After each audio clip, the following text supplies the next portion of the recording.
Welcome to Progress Coaching Institute. Progress Coaching Institute में आपका स्वागत है। आइए शुरू करते हैं हम लोग क्लास 10th की साइंस का chapter light reflection and refraction का पार्ट है। रिफ्रैक्शन वाला पार्ट हम लोग शुरू करते हैं। प्रीवियस लेक्चर में हम लोग जहाँ तक समाप्त किए थे उसी के आगे हम लोग शुरू करेंगे।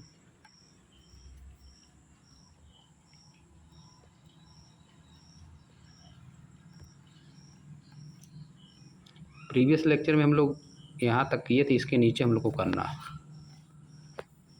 Activity 9.9 draw a thick straight line in ink over a sheet of white paper placed on table. Table पर रखे हुए वाइट पेपर की शीट पर एक इंक की गहरी लाइन खींचिए। एक इंक से एक गहरी लाइन खींचिए, मोटी लाइन, गहरी लाइन खींचिए। Place a glass slab over the line in such a way that one of its edges make an angle with the line. इस पे रखिए आप ग्लास स्लैब पे, इस तरह रखिए। ग्लास स्लैब को इस तरह से रख दीजिए। इस तरह से रखने पे एक एंगल बन रहा है इसके एड्ज से। इस तरह रख के देखिए। Look at the portion of the line under the slab from the sides.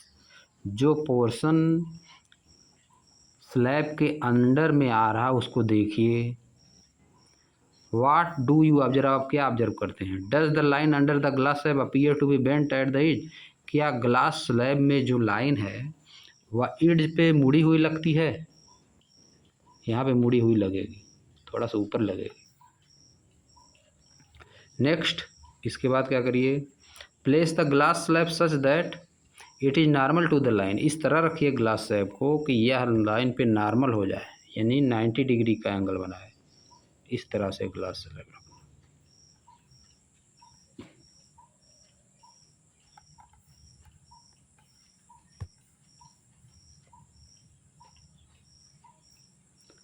What do you observe now. अब आप क्या ऑब्जर्व करेंगे? Does the part of the line under the glass slab appear bent. क्या जो line glass slab के अंदर आती है वह झुकी हुई है? Look at the line from the top of the slab. Slab के ऊपर से देखिए।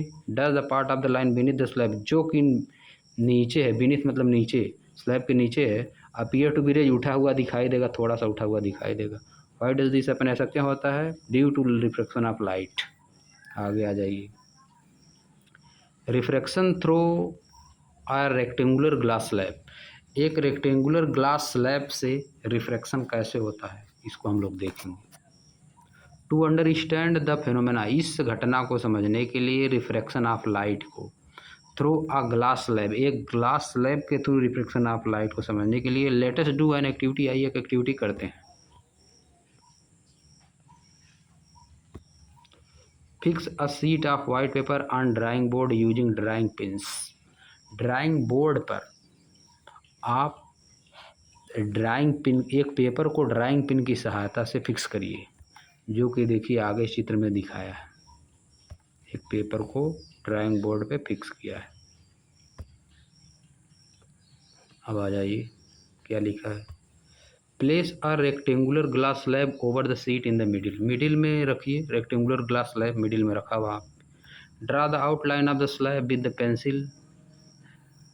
स्लैब का आउटलाइन खींचिए, मतलब चारों तरफ जो है उसका खींच दीजिए, आउटलाइन खींच दीजिए।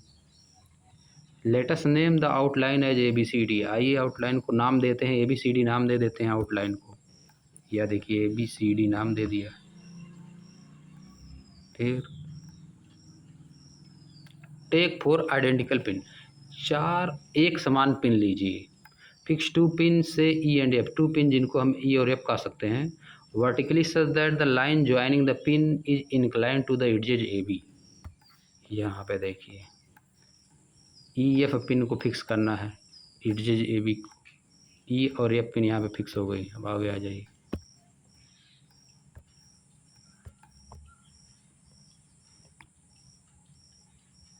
Throw the opposite, fix 2 other pins, 2 और पिन फिक्स करिए। Through the opposite edge, opposite edge पर 2 पिन और फिक्स करिए। आगे आ जाइए, देखिए फिक्स किया है। G और H 2 पिन फिक्स यहाँ पे किया है।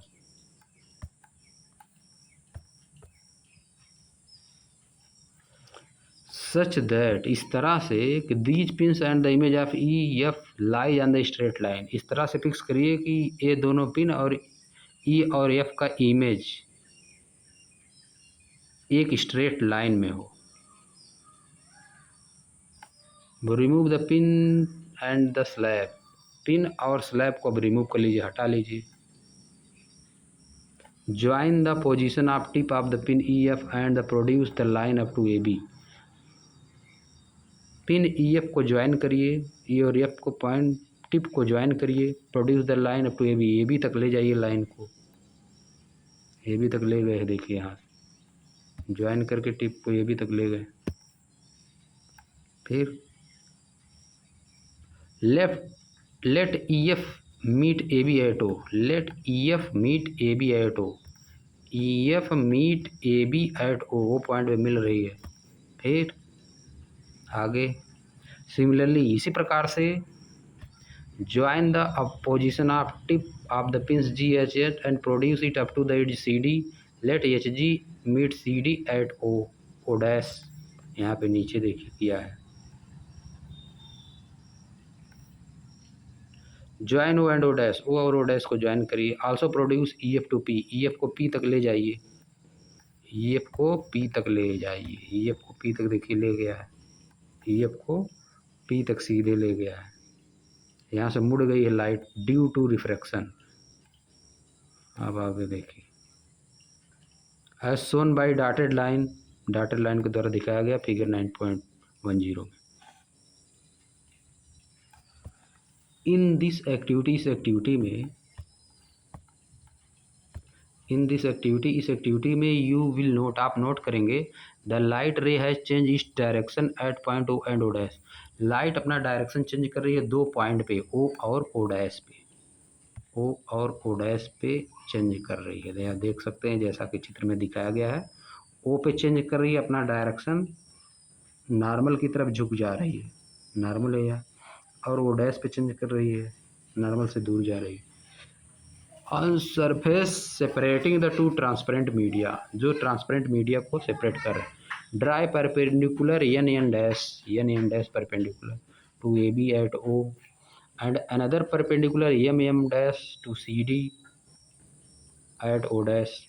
The light ray at the point O has entered from rare medium to the denser medium, O पे रेयर मीडियम है एयर, डेंसर मीडियम ग्लास है, उसमें प्रवेश कर रही है। That is from air to glass. Note that the light ray has bent towards the normal. Light rays जो है नॉर्मल की तरफ बेंट हो गई है। At O dash the light ray has entered from glass to air. O dash पे क्या है, ग्लास से एयर में जा रही है।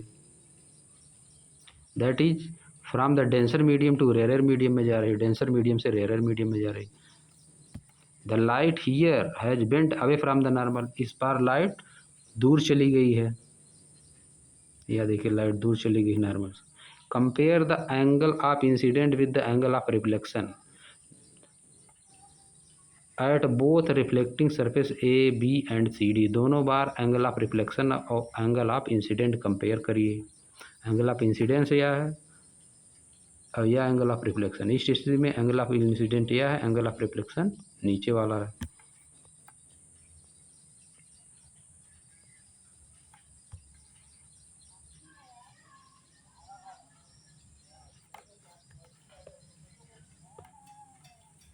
इन फिगर 9.10, फिगर 9.10 देखा गया। A ray E O is obliquely incident on the surface, rays E O जो है एक एंगल पे, ई ऑब्लिकली मतलब एक एंगल पर, कोने से, एक एंगल पर, किनारे से, इड्ज से, ऑब्लिकली मतलब एक एंगल पर।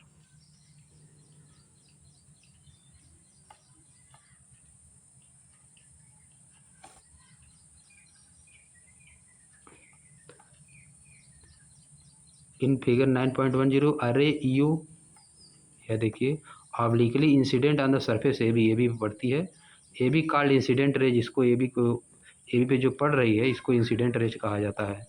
ओ dash is the refracted ray, O dash क्या है, रिफ्रैक्टेड रेज है। O dash H is the emergent ray, O dash H क्या है, निकलने वाली रेज है।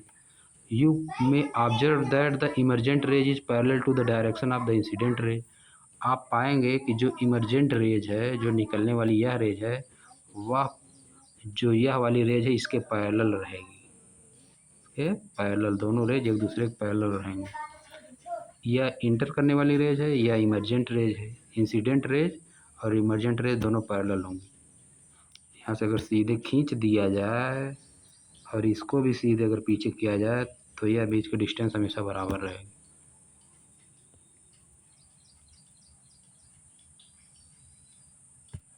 You may observe that the emergent ray is parallel to the direction of incident ray. Why does it happen? So ऐसा क्या हुआ? The extent of bending of ray of light at the opposite parallel faces AB. The extent of bending of the ray of light at the opposite parallel faces AB, air glass interface, and CD, glass air interface of the rectangular glass slab is equal and opposite.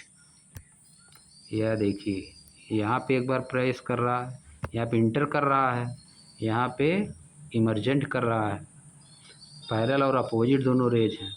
अब आगे आ जाइए।